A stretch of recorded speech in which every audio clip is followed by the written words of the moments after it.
Those in favor will please say aye. Those against will please say no.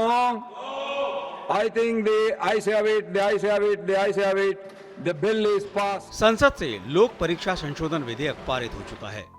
राष्ट्रपति की मंजूरी के बाद अमल में आया यह कानून सरकारी परीक्षाओं में धांधली के लिए जिम्मेदार संगठित अपराधों, कोचिंग सेंटरों, परीक्षा प्रदाताओं और मिलीभगत करने वाले अधिकारियों पर प्रहार करता है। इसके तहत व्यक्तिगत रूप से शामिल अपराधी की सजा को बढ़ाकर 5 से 10 वर्ष तक की जेल और जुर्माने को बढ़ाकर अधिकतम 50 लाख रुपए किया गया है। परीक्षा का संचालन करने वाली निजी कंपनियों या सर्विस प्रदाताओं को दोषी पाए जाने पर जुर्माना 1 करोड़ रुपए से बढ़ाकर 5 करोड़ रुपए किया गया है और ब्लैक लिस्ट करने की अवधि 4 वर्ष से बढ़ाकर 8 वर्ष की गई है। पेपर लीक कराने वाले संगठित गिरोहों के लिए 7 से 10 वर्ष तक की जेल और न्यूनतम 1 करोड़ से 10 करोड़ रुपए तक का जुर्माना तय किया गया है। हर राज्य और केंद्र शासित प्रदेश को मामलों की त्वरित सुनवाई के लिए विशेष फास्ट ट्रैक कोर्ट गठित करने का प्रावधान किया गया है। आरोप पत्र दाखिल होने के बाद 2 महीने के भीतर जांच पूरी करने और 3 महीने के भीतर मुकदमे का निपटारा करने का लक्ष्य निर्धारित किया गया है। दोनों सदनों ने इस कठोर कानूनों वाले, प्रावधानों वाले इस बिल को पास कर दिया है। अब विश्वस्त परीक्षा पद्धति की दिशा में जाने में एक महत्वपूर्ण काम पूर्ण हुआ है। काम आगे भी चलता रहेगा।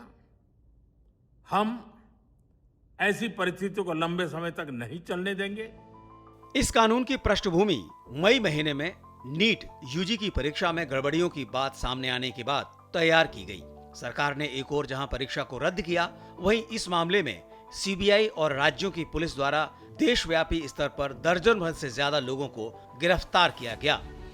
इनमें मुख्य रूप से संगठित पेपर लीक गिरोह के सरगना, एनटीए के विषय विशेषज्ञ, बिचौलिए, फर्जी बायोमेट्रिक वेंडर और सॉल्वर गैंग शामिल हैं। सरकार ने 21 जून को री एग्जाम आयोजित किया। यह री एग्जाम किसी छोटे समूह के लिए नहीं बल्कि सभी अभ्यर्थियों के लिए आयोजित किया गया। सुरक्षा के अत्यधिक कड़े इंतजाम के बीच परीक्षा आयोजित की गई, जिसमें केंद्रों पर मल्टी स्टेज बायोमेट्रिक सत्यापन और कड़े सुरक्षा प्रोटोकॉल लागू किए गए। अभ्यर्थियों से दोबारा कोई आवेदन शुल्क नहीं लिया गया और 14 जून के आसपास नए एडमिट कार्ड जारी कर दिए गए। दोबारा परीक्षा में देश भर में लगभग 20 लाख अभ्यर्थी शामिल हुए। री एग्जाम का अंतिम परिणाम और स्कोर कार्ड 16 जुलाई को घोषित किया गया, जिसमें से 11.21 लाख अभ्यर्थियों ने क्वालिफाई किया। परीक्षा पद्धति भरोसेमंद, पारदर्शी बनाने और टेक्नोलॉजी के ज्यादा से ज्यादा इस्तेमाल को ध्यान में रखते हुए सरकार ने दुनिया के जाने माने टेक्नोलॉजी एक्सपर्ट नंदन नीलकर्णी के नेतृत्व में एक हाई पावर्ड टास्क फोर्स के गठन करने का फैसला भी किया।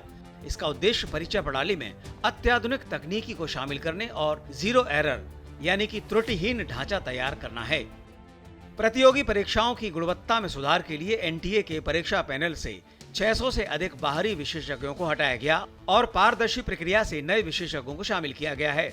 इसके अलावा संदिग्ध या लापरवाही बरतने वाले दर्जनों अधिकारियों को सेवा मुक्त किया गया। प्रश्न पत्रों की सटीकता और गोपनीयता सुनिश्चित करने के लिए 4 स्तरीय जांच प्रणाली लागू की गई है। एनटीए के कार्यालयों और संवेदनशील डेटा परिसरों की भौतिक सुरक्षा का जिम्मा केंद्रीय औद्योगिक सुरक्षा बल को सौंपा गया। एनटीए के पुनर्गठन के तहत सूचना सुरक्षा, सतर्कता और फोरेंसिक के साथ साथ शोध और विकास जैसे समर्पित विभाग बनाए गए हैं, जिससे यह सुनिश्चित किया गया है कि परीक्षा में धांधली अब मुश्किल ही नहीं बल्कि नामुमकिन है। Bureau report, DD news.